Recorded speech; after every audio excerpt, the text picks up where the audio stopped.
Okay, so we're going to kind of work through how do I use MATLAB with double integrals. So let's take a simple example where I have a double integral over the rectangle of the square root of 1 plus x e to the negative y dA, where the rectangle is the rectangle from 0 to 1 by 0 to 1. Okay.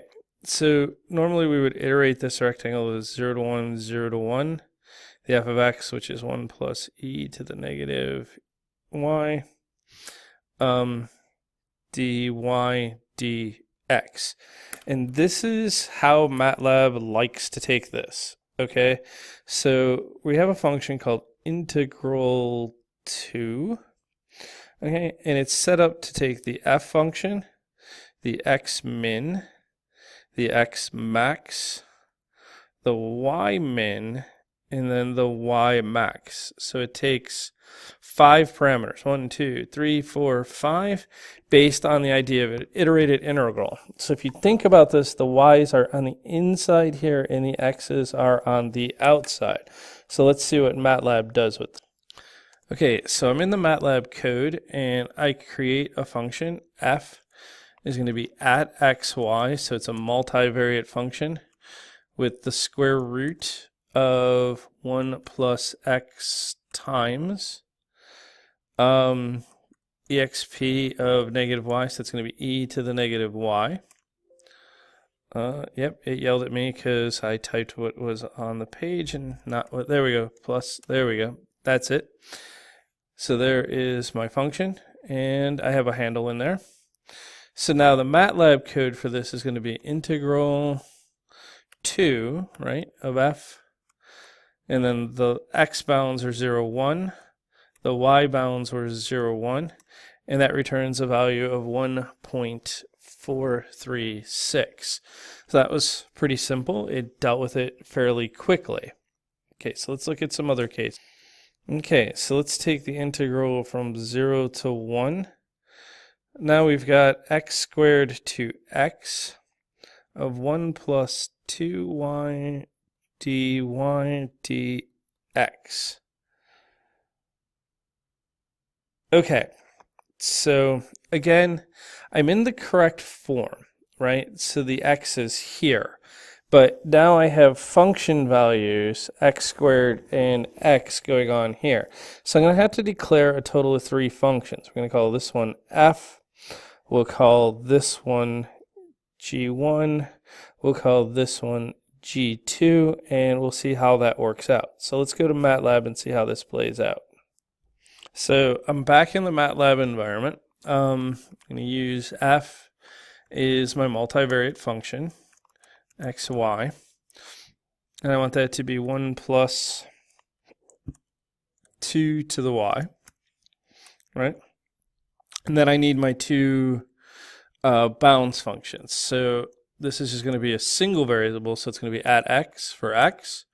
G2 is going to be at x for x squared, right? So now I want integral 2. So my x bounds were 0 to 1. Oh, sorry, f is the function. My x bounds were 0 to 1. My y bounds were from g2 to g1, and MATLAB handled it all. Gave me a value back of 0.389. Okay, so what if the function sets up the other way? So let's take a look at that. Okay, so now I'm going to take a function from 0 to 4, and I'm going to go 0 to square root of y, right? Let's make that look better. 0 to 4, 0 to square root of y, x, y squared dx dy. So this is slightly problematic, okay? The dy is on the outside. So all I'm going to do is I'm going to rewrite this. Okay, I'm going to make it 0 to 4 still. I'm going to make it 0 to square root of x. Okay. And now I have y x squared dy dx. These are equal. They have the exact same value. It doesn't matter what you name the letters. So, by doing this, I now put the dx on the outside, and MATLAB is ready to take it the way it's supposed to. So let's punch this into MATLAB and get an answer. Okay, so now I have f is at xy, y times x squared. So we just replaced the y with the x, right? g1 is the only function I need. So g1 is going to be at x, and that's going to be the square root of x. And then we just use the integral function. Integral to f. The now x bounds are 0 to 4. The y bounds are 0 to g1. And boom, 32 is the answer. Nice round number on that one.